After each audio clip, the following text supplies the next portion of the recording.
Hello guys and gals, welcome back to another episode of Haunted Gaming. This time we do another Team Fortress 2 creepypasta called Team Fortress 2 Play Dead. This creepypasta begins with the player telling us that 2 weeks ago they decided to play some multiplayer on TF2. The player auto-matched into a capture the flag server, and as the game was searching for a match it appeared to lag, which the player tells us isn't very odd since their connection wasn't very good at the time. The player tells us they never had an experience with server mods since he or she didn't play too often on TF2. As the game was loading, it froze around 70%, and at times it went backwards and forwards and just kept jittering around all over the place. The player quit the game forcibly and decided to come back to the game later. The player came back to TF2 and saw a server called TF Play Dead 905 in his or her server history. The player started the server once more, and again the load bar kept going back and forth, but eventually managed to completely load. The server splash page was completely black and contained no message. The player thought something was wrong with their graphic card but continued to push on, and so the player chose a pyro and entered 2 fort. The game was already mid-progress and the player's team already got a point. The game had no time limit. There was no progress made in the game from both sides, and some players on the player team accused the enemy team of cheating or using cheap tactics. The player, however, hadn't even seen a player from his or her team anywhere on the map, or even any enemy player. Well, the player could read these phantom players chatting in the chat box. So then, the player asked the other players in the chat if there was some lag issue, but everyone responded negatively, saying that there wasn't any lag. So about 6 minutes later, with no character in sight, the player grew bored and decided to check for others before moving on to another server. So, entering the enemy team's pipe network, the player explored the pipe network until he or she saw an enemy scout standing on the other end of the pipe exit. So, the player charged the scout and began opening fire with his or her flare gun and couldn't get a hit. So, the player just assumed it was bad lag. So, after climbing the staircase on the other end of the pipe network, at this point things began getting weirder and weirder. As the player rushed the enemy base for the intelligence, a static sound started to replace all the other noises in the game. Finally, the player came closer and closer and couldn't hear anything but static. So, the player asked if anyone heard the static, but got no response from the phantom players. In fact, these other phantom players wouldn't even chat. The chat was completely dead since the sight of that scout. So, as the player entered the room adjacent to the intelligence room, he or she began hearing murmuring behind the static noise. And as he or she delved deeper and deeper, the player noticed that there wasn't even an intelligence room. In fact, it was just plain black, and appeared as if the part of the map was missing. The player turned around to see that everything turned black, and the entire level completely disappeared. So, the player asked in the chat about this, but got no response. The player stood in the same space for about 3 minutes, and the game froze, and it ended. The announcer didn't say who won or lost. In fact, the announcer's voice was all distorted as well. The scoreboard was glitched, and the loading screen came up stating, "Downloading Playdead 0090. It took 17 minutes to download, and it was a pretty huge file, according to the player. So finally, when it finished, the game started, and the server splash page came up, and it was black once more.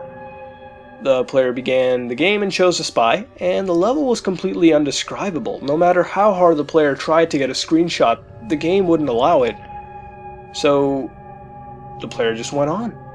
It looked as if the walls were made of like 8-bit blocks, however, and the player asked in the chat, but there was no response anymore. Checking the scoreboard, everyone was listed as I am dead 1 or I am dead 2, and so on and so on. After a few more minutes of exploration through odd-shaped tunnels, without any in-game sound at all, the player eventually reached this long, dark tunnel. It was completely dark at the other end, and it seemed endless. So, an enemy scout then appeared in that tunnel, and the scout had black eyes, left arm was completely deformed and bent in awkward directions, as well as crab-like legs. So the player was startled and asked everyone in the chat what was happening, but all the text in the chat was jumbled and glitched. The scout ran at the player really fast, and after a sudden loud burst of static, the game kicked the player out and the server was removed from the server history. The player was extremely creeped out at this point and just decided to turn the game off for now. So, after 2 weeks, the player decided to come back to Team Fortress 2 and noticed that the server returned. So, he or she logged into it, but nothing really happened. It was all normal except for some sound glitches here and there, and every time he or she selected a character, a static noise was heard, and every now and then in the tunnels, some footsteps would be heard.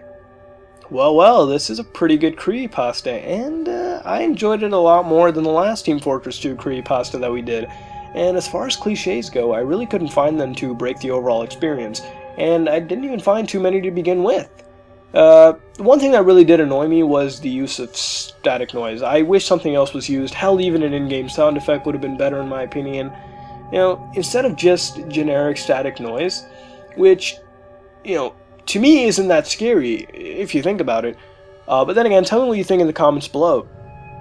Then again, it never really killed the whole experience, so I can totally overlook it. The one thing I really love is how it can be real, how it's plausible. I mean, think about it. Team Fortress 2 or any of Valve's games have terrific mod support online, so if you wanted to make a server like this, you totally could, with the use of map mods, different character models, and some server scripts. So it's not outside the realm of possibility, and if someone really wanted to pull a prank on one of us, then, you know, it'd be entirely possible if this person had plenty of time on their hands. Again, I don't play too much TF2, I'm a huge Counter-Strike guy, so a lot of my mod experience online is from there. But if you know more about TF2 mods, then please tell us in the comments below if it's even possible given the current state of TF2 mods. Some things like the loading bar, for instance, kind of confused me, but it was probably just the game downloading maps, and the player was simply impatient the first time around when they, you know, forcibly quit. And, you know, in general, I just liked how plausible it sounded. You know, there was no excessive use of blood, there was no gore, you know, there was no excessive use of those elements, and from what the phenomenon was detailing, it was both creepy because it sounded, you know, plausible, and it sounded like one day, you know, if you were playing TF2, you might unfortunately come across a server. And that's what I really loved. As far as flaws goes, there, yeah, sure, there might have been some cliches here and there, but it didn't ruin the whole experience, so I guess good. What would you rate this creepypasta in? What would you add to make it better?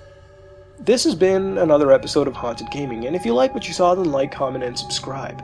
Again, I do want to kind of cut down the creepypasta episodes from 2 to 1 each week so I can focus on, you know, the creepypasta that I'm doing more.